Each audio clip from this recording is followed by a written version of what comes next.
Olá, bem-vindos a mais uma viagem na história.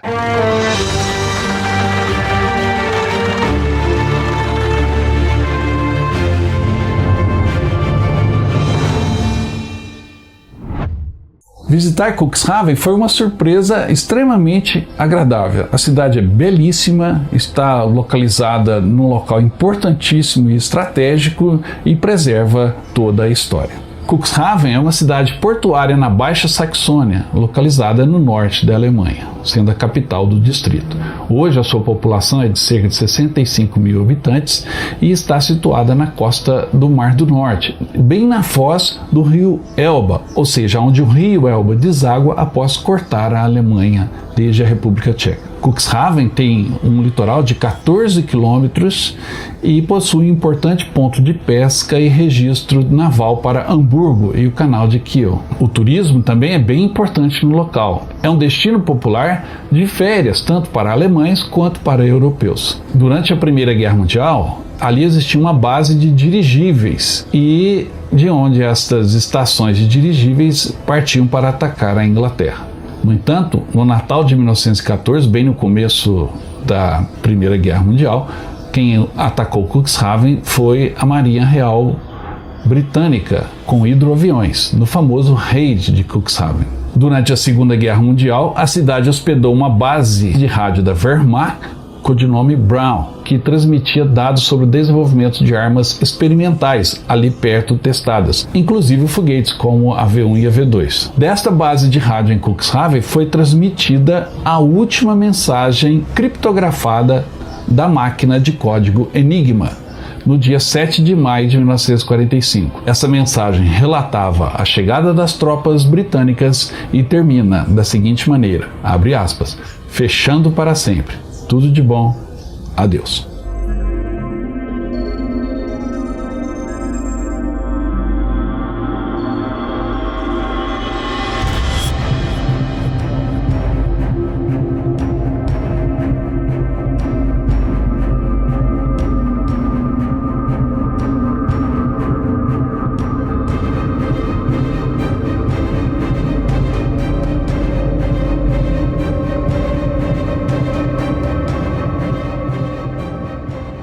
Já no caminho de Cuxhaven, a gente pôde observar a modernidade e em contraste com a bucólica vida no campo.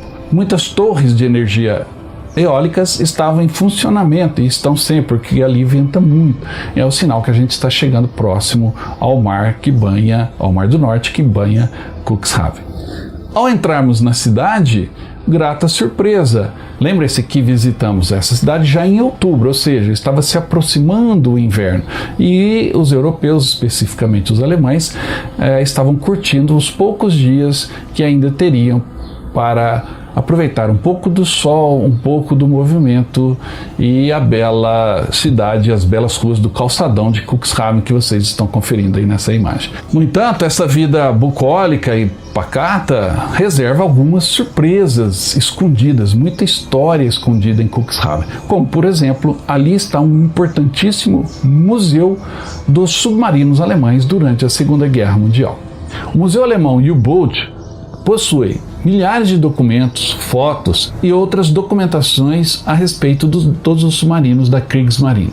Entre eles, a listagem das tripulações completas e as listas de afundamento que estão disponíveis para pesquisas, bem como recortes de jornais, registros, várias cartas e notas de ex-membros da tripulação que relatam experiências a bordo. O museu disponibiliza uma pesquisa online, o que deve atrair alguns pesquisadores brasileiros, pois nossa marinha mercante também foi alvo destes submarinos, e ali é um dos locais mais buscados para quem pesquisa este tema.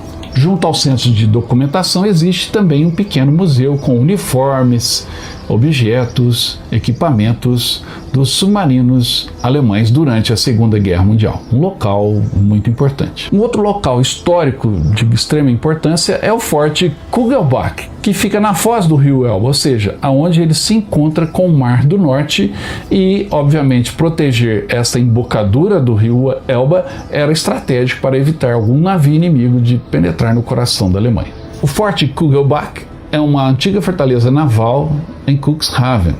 situa-se no último promontório, na última colina na foz do rio Elba, atrás do dique do mar, perto do marco que lhe dá nome, Kugelbach. O forte foi construído no final do século XIX em uma posição estratégica, com seus 14 canhões costeiros bloqueando o acesso ao rio Elba para os inimigos, à época os franceses. Hoje é o último forte de artilharia preservado da Marinha na costa alemã do Mar do Norte. Durante a Segunda Guerra Mundial, em 3 de setembro de 1939, a bateria antiaérea do forte já entrou em combate, atingindo bombardeiros ingleses que atacavam aquela região. Ali ficou estacionado durante toda a Segunda Guerra Mundial a Marine Flak Division 214, que incluía outras baterias além do forte, e que abateu dezenas de bombardeiros inimigos, disparando milhares de tiros durante a Segunda Guerra Mundial.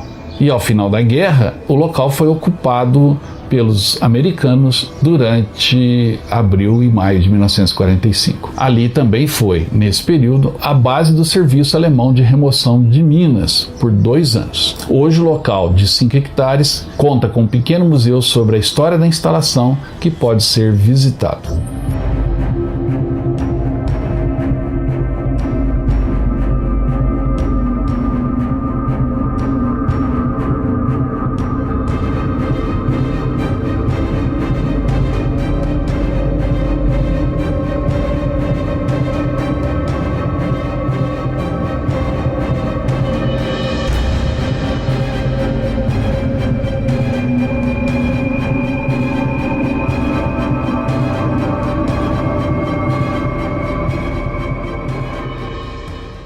Estamos agora em Cuxhaven, que fica na foz do rio Elba e o Mar do Norte. Uma importante posição estratégica para quem pretende entrar na Alemanha pelo rio Elba.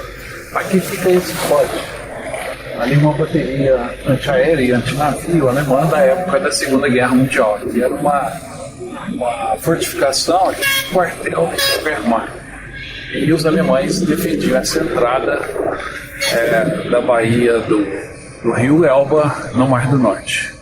Local muito bacana, vale a pena a visita.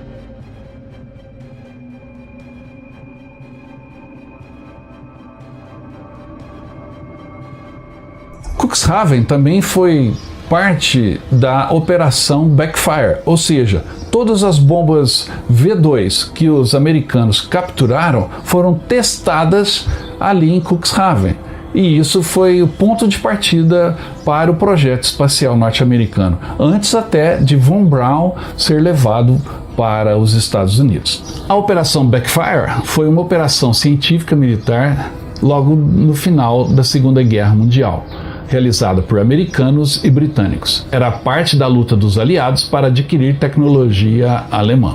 No final da guerra, os aliados encontraram e levaram para Cuxhaven os especialistas alemães em foguetes que tinham construído o V2. Ali eles foram interrogados e as V2 capturadas foram testadas. Para esta operação, 4 foguetes V2 foram lançados durante outubro de 1945 de uma plataforma de lançamento ali em Cuxhaven, para demonstrar o funcionamento da arma para os técnicos aliados. Os procedimentos de manuseio e lançamento eram desconhecidos, então o pessoal alemão, os cientistas e os técnicos foram encarregados de executá-los, o que na maioria das vezes fizeram de bom grado. Os lançamentos foram filmados com o pessoal alemão vestindo uniformes originais e os foguetes pintados em sua pintura original da época da guerra. E esta sequência, frequentemente usada em documentários, foi confundida com imagens de lançamentos alemães em tempo de guerra. Durante e após os lançamentos, os britânicos tentaram recrutar pessoal alemão, mesmo aqueles transferidos da custódia dos Estados Unidos. No entanto, a maioria seguiu para a América. Após ver tanta história em Cuxhaven, pegamos então a estrada novamente, e o nosso caminho era a cidade de Laboy, mas ainda haviam algumas surpresas nesse trajeto.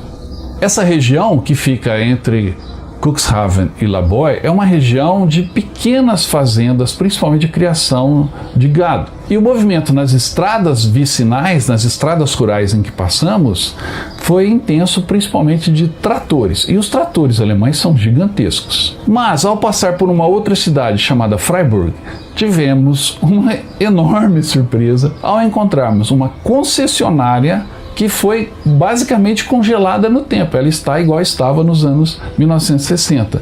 Então existiam ali muitos carros americanos daquela época. Então foi como se entrássemos numa cápsula do tempo e também numa cápsula do local, porque não parecíamos estar na Alemanha, parecíamos estar no interior de uma pequena cidade americana. Foi muito divertido encontrar essa concessionária.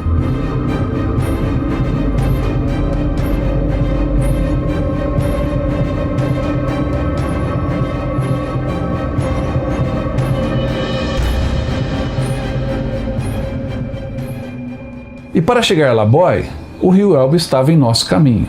Vimos a sua foz, a desembocadura dele no Mar do Norte, mas agora estávamos cruzando o rio Elba em direção ao outro lado, já caminhando para o Mar Báltico, onde fica o submarino tipo 7 em Laboy. Pegamos então uma balsa e foi um presente poder navegar pelo rio Elba, um rio importantíssimo. O rio Elba é um dos maiores rios da Europa. Ele nasce na República Tcheca, dirigindo-se no sentido noroeste até desaguar no Mar do Norte, em Cuxhaven, percorrendo uma extensão de 1.165 quilômetros, o que o torna o 12º rio mais longo da Europa. O Elba marcou a divisão da Alemanha até 1990 e também marcou o local onde as forças americanas e soviéticas se encontraram em 1945. Muito prazeroso fazer essa travessia. Espero que você tenha gostado dessa história. Se gostou, não esqueça de dar um like, deixar o seu comentário ao final e se inscrever no canal. Participe também da promoção da camisa do Viagem na História. Para a nova promoção dessa belíssima camisa que celebra os 80 anos do Dia da Vitória, já iniciamos a venda das camisas. E junto com essa belíssima camisa, você recebe um cupom com o seu número para concorrer a uma viagem. E você vai escolher o destino: Normandia, Alemanha ou Itália, dentro dos nossos roteiros que fazemos todos os anos. Você pode adquirir essa belíssima camisa na loja virtual do canal Viagem na História. O link está na descrição. Ou então envie uma mensagem para o nosso WhatsApp. E aí, não ficou bonita a camisa? Olha que legal! As bandeiras dos países, o selo, uma nova camisa para você do Viagem na História. Adquira já a sua. E eu volto logo com mais histórias de guerra. Até mais.